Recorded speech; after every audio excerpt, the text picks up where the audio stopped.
ពីក្រុមហ៊ុនគូតែផងដែរ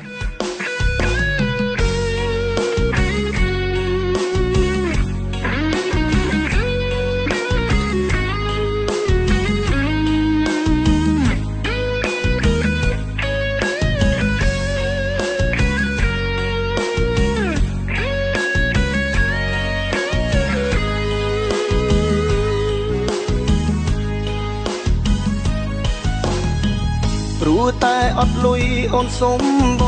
ងបែកធ្វើឲ្យបងផ្លែកស្អប់លុយរបខែអូនទៅចោលបងបដូរដៃអ្នកថែ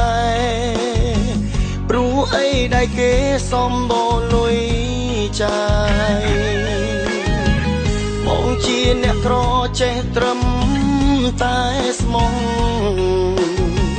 អូនចេញទៅហួងខឹងទឹកភ្នែកខ្ចាយប៉ុន្តែពេលនេះលែងខឹងឆោមឆាយចង់ជួបបរិយាយពោលពីអ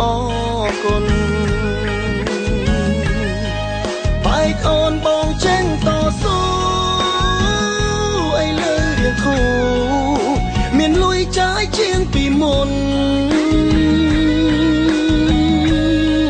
ចង់ហៅបើអូនញ៉ាំបាយតែខ្លាចតូចតន់រវល់ជាមួយអ្នកថ្មី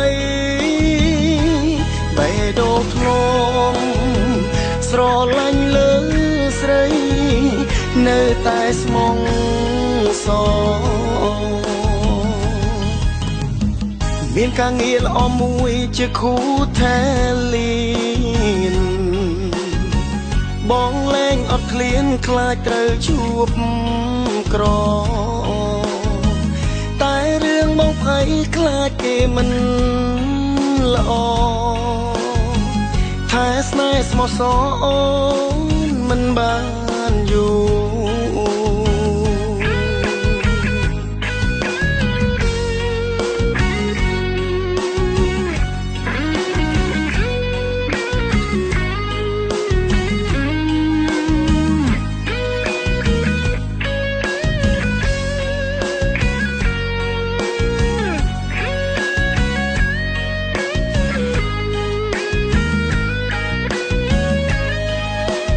អូនបងចេញតស៊ូឲ្យលើរឿងគូមានលុយចាយជាងពីមុនចង់ហៅបើអូនញ៉ាំបាយតែខ្លាចតូចតន់រវល់ជាមួយអ្នកថ្មីបេះដូងធ្នម